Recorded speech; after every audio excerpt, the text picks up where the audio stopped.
All right, Firehouse subs. Not the best, not the worst. Got a workout in. It is so nice out here. Super sunny, beautiful weather in Vegas. Something I've been doing for the past year, which I find kind of funny. My entire life, Lex Ozias, my name, has been incredibly hard for people to pronounce. They just can't seem to get it right. Last name, Ozias, very, very difficult. So what I do at restaurants or over the phone when I'm ordering or when I'm at the counter, instead of telling them my name is Lex and having them mess it up or having to ask me twice, I just now say my name is Jeff. My name is Jeff. Super easy. I just say Jeff, they got it right. I don't know, fun little fun fact there. We're gonna head into the Bellagio. Haven't been there yet on this trip. Should be playing some 5-10, maybe some 10-20 there. Got to get some of our money back from last night. I lost around 7K at the win. Let's go. A few hours later, I arrived to the Bellagio. I put my name on the 5-10 and 10-20 list. It looks like it's going to be about 20 to 30 minutes before I get to sit down at a table, so it is time to gamble. All right, we're here in Vegas. This is my best Gretzky impersonation. We're taking $300. This is real. Putting it on Blackjack. If we win, we double. If we lose, we're done. Let's see what happens. And the reveal is, boom, baby! Plus 900. Boom. We got 20 first one. Dealer got 18. Second was a $600 bet. I got 18. Dealer got 17, which means we win. Up 900 already. Let's go play poker.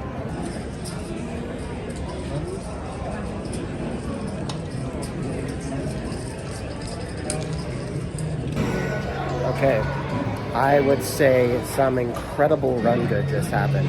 So I got seated in the main game in seat number 8, which is the worst seat in the house for poker vlogging. So I switched over to seat number 6. Guy comes down in seat number 8 and gets ace king against aces on an ace king 4-4-5 board. I would have gotten completely stacked for like $5,000-$6,000 if I would have stayed in that seat. But I moved seats, so that is some run good to start the day. Started off here, 10-20, short-handed buy-in for $9,000. Small blind makes it 80. I call in the big blind with Jack-9 suited and see a flop of 6-6-7 with 1 spade. We do completely miss. My opponent bets out $80. I could easily fold here. I could float and try to pick up some equity, or I could try to play aggressive and raise. I should have a lot of 6s calling out of the big blind, more than my opponent will have. If I raise here, I can get him to fold out a lot of ace high, king high, queen high c-bet bluffs, so I do bump it up here to $260. Back over to my opponent who makes the call. Turn card ace of hearts, not a great card. Now if I continue to bet, I'm representing a pretty narrow range of only a 6. On the flop, I could be raising with hands like 8s, 9s, even a 7. I don't pick up any extra equity with a flush draw or straight draw, so when he checks to me, I decide to check this one back, and an interesting river card when it comes out, another 7. Small blind checks over to me. I do want my hand to make sense if I decide to bluff here on the river, and I feel like I could represent a 7 here pretty often. I could raise a 7 on the flop, blind versus blind, check back the turn when the ace comes, and then want to bet a 7 as a full house on the river. So I'm going to pretend like I've got hands like 8-7, 9-7, 10-7 suited, and I put out a bet of $800. Back over to my opponent. He's thinking for a little bit of time, which I don't really like. I was hoping for a snap fold there. And eventually, versus my $800 bet, my opponent min raises me basically to $2,000. Ugh, okay, I fold. And yeah, we do not get this bluff through our first hand at the Bellagio. Still playing 5-handed, I raised a 60 with ace-10 offsuit under the gun. Cutoff player makes it 160 back over to me. I make the call. We're playing 5-handed. Ranges should be wider, and my opponent is a non-professional player, so I feel like this is an okay call to see a flop, only 5-handed play. We see an ace-high board giving me top pair. I check, and he bets out $100.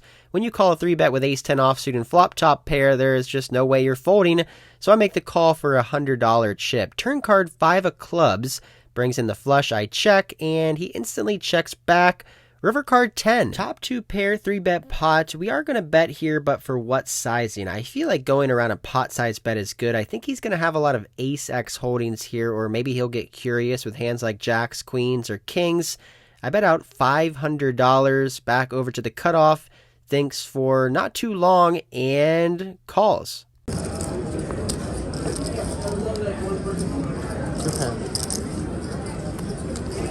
It takes a second for my opponent to see what I have. I tell him I have 2 pair, and he flashes me ace-jack offsuit. So we were in pretty bad shape pre-flop and on the flop and the turn. Got lucky there on the river and got a little bit back from that bluff we tried to pull early on with jack-9 of spades. Pretty interesting hand coming up next. We have bumped up the game. We're playing 10, 20, 40 under the gun mandatory straddle. Folds to the big blind who calls for $40. I've got ace-jack of clubs and raised to $140. Back over to my opponent who puts in a limp re-raise to $700. I thought those plays only happened at 1-2 in South Florida. What the hell is going on here?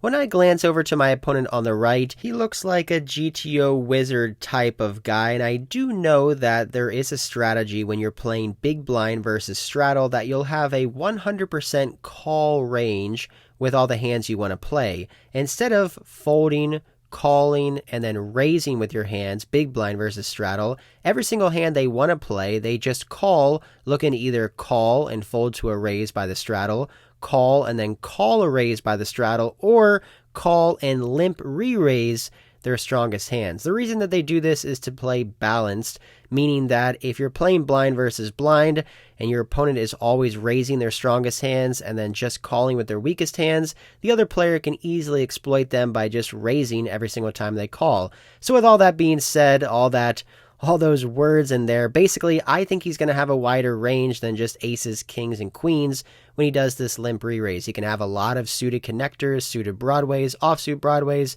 pocket pairs, weaker aces, so I make the call in position, ace-jack of clubs. We're $8,000 deep, and we're going to a flop of 5, 6, 7, 2 hearts and 1 club. After thinking for quite some time, my opponent checks over to me, which I'm not surprised at all. He's probably going to be checking 100% of his range on a board like 5, 6, 7, very wet and connecting middling cards. Now I have to decide, should I start bluffing with my ace-jack or should I check? And I feel like betting here is fine. I can get better hands to fold like ace-queen, ace-king. Also hands to fold with equity like king-queen, queen-jack, queen-10. All those hands have equity against me. There's a backdoor flush draw I could pick up on the turn, so I put out $500. Now my opponent goes into the tank again for quite some time. He must be thinking, running the numbers. All right, that's the last Bretsky impersonation. He is thinking for a while and eventually raises me to 1,600. Man, I'm just getting schooled over here. He must have had aces or kings or the nut flush draw or something. I'm forced to fold. Pretty tilting. Lose over $1,000 in that hand, blind versus blind. All right, we are 0 for 2 on this vlog with bluffs. Let's see if we can actually win a pot. Ace-4 of diamonds in the hijack I raised to $100. Button makes the call, who's the only player at the table who doesn't play poker for a living. So maybe we can win this one. King-jack 3 with 1 diamond. I completely miss, but I do have range advantage. I also have some backdoor equity here with a diamond draw, straight draws. So I bet out 160 and the button makes the call. Turn card 6 of diamonds, improving me now to the nut flush draw. I would say this is one of the best cards in the deck. This 6 should not improve my opponent's hands whatsoever, but it does improve me to a very big draw. Flush draws are very good. I'm going to continue to put on the pressure here, trying to get him to fold out hands like under pairs to the board, possibly Jack X holdings. He's also going to be calling on the flop with a lot of hands.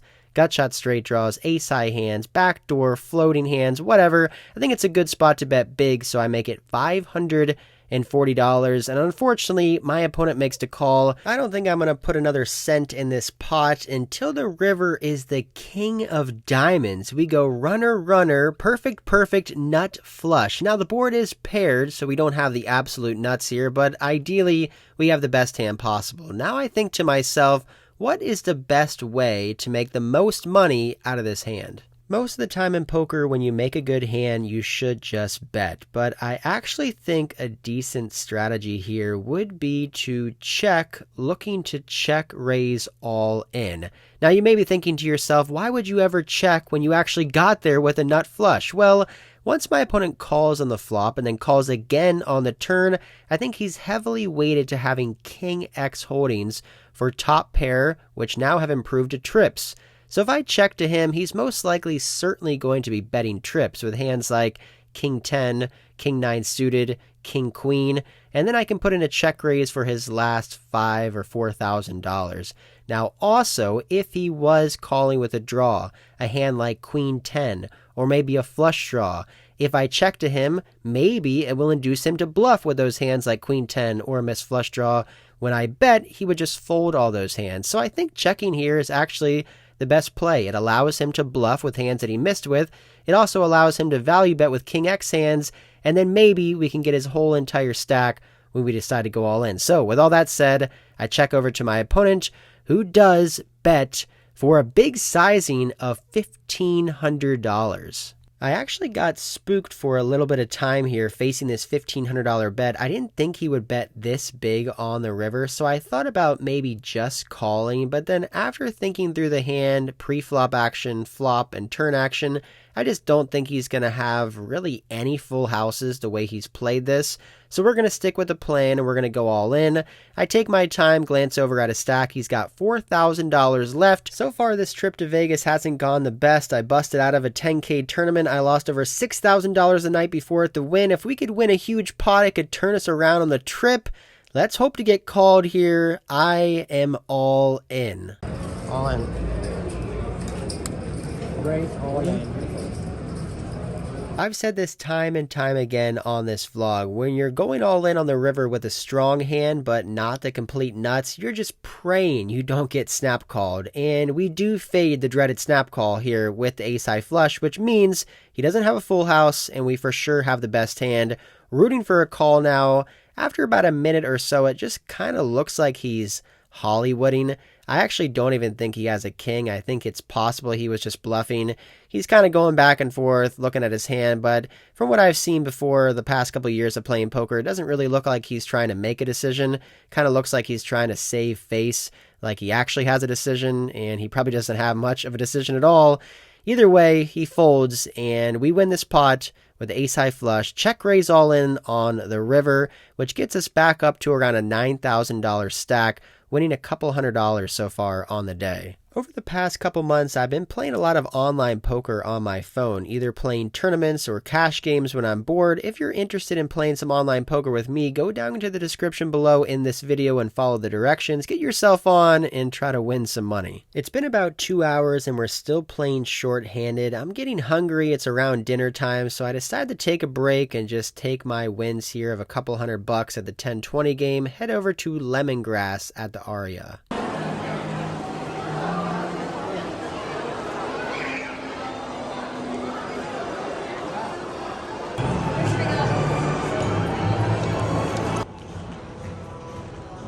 After getting my belly full at Lemongrass and drinking about 3 drinks, I'm feeling ready to play some 5-10 no limit here at the Bellagio. First hand I raise pocket 5s to $30, small blind calls, big blind calls, and we go 3 ways to Jack, Jack, 3 with 2 diamonds. Checks to me, I bet $30, small blind calls, and the big blind folds. Turn card, best card in the deck, 5 of clubs. It gives me a full house. My opponent checks to me, and I continue now for a $40 bet before my opponent check raises me to $150. This is music to my eyes. Smelling this $150 raise by my opponent, I am loving life here with a full house. Now the question is, should we slow play and call with our full house, or should we put in another raise? I've got around $1,400 left in my stack. In order for me to get all the money in here, I'm going to have to probably put in another raise either on the turn or on the river. I feel like once he check raises here on the turn, he's going to be heavily weighted to very strong hands like Jack X for trips or pocket 3s for a worse full house. So I'm going to go for it here, putting in another raise on the turn, looking to go all in on the river. I make it $550 to go. Back over to the small blind, who does think for about 20 to 30 seconds, but eventually he folds his cards. Maybe I slightly overplayed this one. Maybe I should have just called and kept all his bluffs in there. I think a raise is fine with pocket 5s here. Either way, we win a decent-sized pot, enough to pay for dinner and drinks. Moving on to the last hand of the night. I'm in the hijack position, raise pocket threes. Only the button makes a call, heads up out of position to ace 9-7. I check, and the button checks behind. Turn card, another 7, bringing in a flush draw now. I bet out small for protection and for value against his straight draws and flush draws. I make it $25. My opponent should have a wide range calling on the button, and then a pretty wide range calling again here on the turn. And the river is good for us. It's a 3 of spades, giving me another hidden full house. To win the max in poker, you gotta try to figure out what's the best way to extract money from my opponent in this particular hand. Now on the flop, I checked to him and he instantly checked back, so I don't think he's gonna have an ace-x hand for top pair very often. When the turn card paired with a 7, I bet small, and he just called with a flush draw on board. I feel like if he had a 7, he would most likely raise. So once he calls on the turn, after checking back the flop, I think he's heavily weighted to having straight draws and flush draws. Well, all the straight draws missed, but the flush draw did get there. So if I check to him, maybe this will induce him to bluff with a straight draw that missed. If I check to him and he made a flush, we can easily check raise going back to the hand earlier with ace-4 of diamonds, the same kind of thing. So that's what I decided to do. I checked to him, potentially letting him bluff or value bet a worse hand, and he does bet for a $120 sizing. Everything going according to plan so far. Now it is time to spring the trap. I'm going to put in a raise, hoping he just has a slow played 7 or a flush. I make it $650. He must have just been stabbing light or completely bluffing because he folds very quickly. We win this pot, rivering a full house, which ends up being our last hand of this session. I shortly after rack up my chips, head to the cage, and cash out for the night. Alright guys, that is it for this one. Somewhat of an uneventful poker vlog. I tried my best. I was in there. We did make some hands after dinner, but kind of a boring night. That sometimes happens when you play poker. You just don't win or lose any big pots. I ended up profiting around $700. So thanks to the blackjack win of $900, I basically won on the day. I've got one more Vegas vlog coming out after this, so stay tuned for that. Please like, comment, and subscribe to the channel. And until next time, I'll see you.